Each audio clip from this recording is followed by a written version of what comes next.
Area father and son now federally charged for allegedly knowingly selling diseased body parts. The night team's Tara Molina here now. Tara, the feds honed in on one key link here. That link, Brad, a notorious Detroit body broker. His name is Arthur Rathburn. He's now in federal prison. Evidence collected in his case led the feds here to Donald Green Sr. and Donald Green Jr.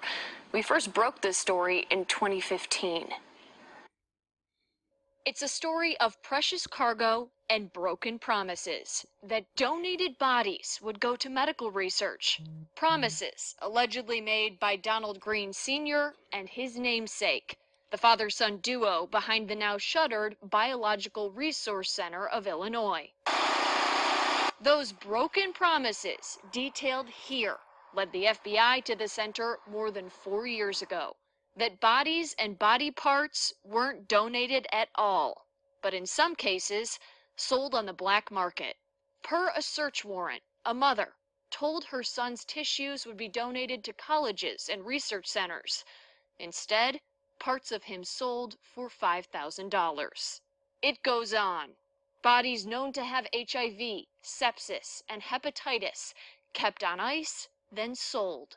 Some for up to $100,000. United States attorneys repeatedly call it a scheme in the charges filed to defraud customers of the Biological Resource Center of Illinois. It's not illegal to dismember and broker body parts per se. It is illegal to knowingly sell remains positive for infectious disease, like what's alleged the Greens did from 2008 to 2014. The federal document charging the Greens alleges the men sold to Detroit Medical Center's sports medicine department at least one specimen that, quote, had previously tested positive for hepatitis. This fact was concealed by Donald A. Green Sr.'s scheme to defraud. Green Sr. is charged with wire fraud. Jr. faces a felony for intentionally concealing a crime.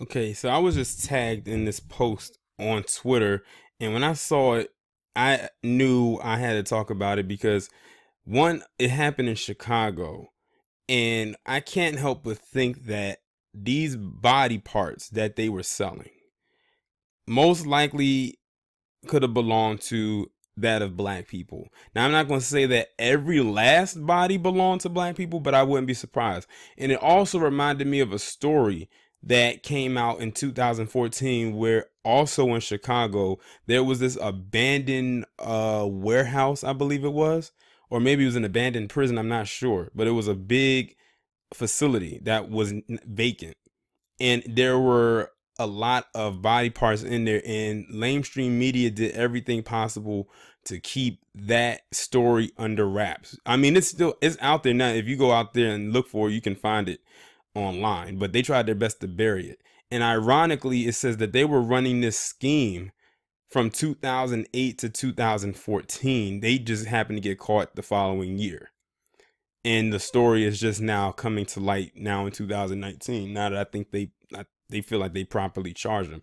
These two individuals right there, they deserve the worst possible. Like, they were taking people's body parts that they thought were being donated somewhere for a cause and were selling them for thousands of dollars on the black market.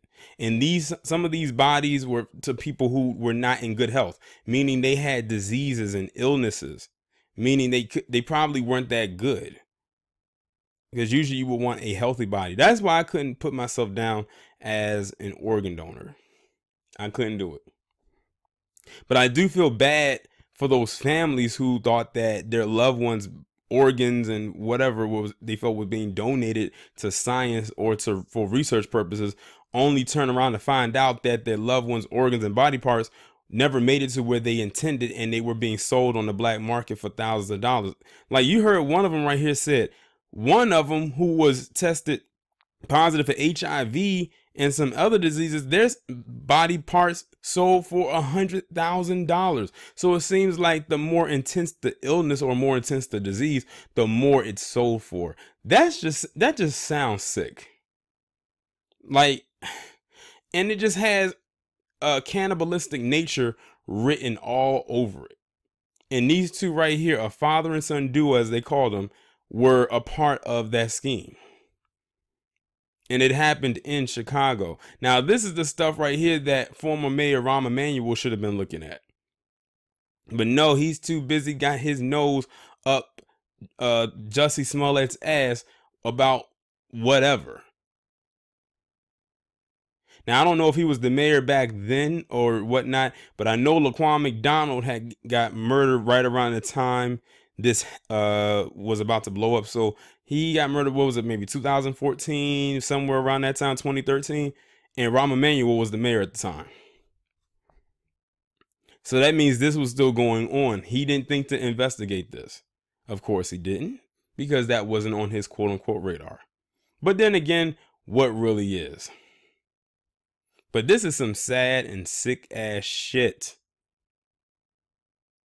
Like, the thought of even doing something like this could not even begin to cross my mind. But it doesn't surprise me and is not shocking, because when you think of stuff that's being sold in the black market, a lot of times you always often think of black people's organs, because the way our body structure is built, it's very dominant in nature. Our stuff price is very high. Hell, I remember seeing a chart years ago, and I don't know if it's true or not, saying that melanin sells for like hundreds of some dollars a bottle. Melanin, something that is deeply enriched into our DNA, selling for that much money per bottle, and people would buy it up. They said it's worth more than gold and silver. And what does that tell you? That we're literally walking around in a rich body, a rich organism, a wealthy one, if you really think about it. But yeah, like, I'm almost certain that there are more places where stuff like this is happening. But y'all let me know what you think about this down in the comments, and I'll talk to you in the next one.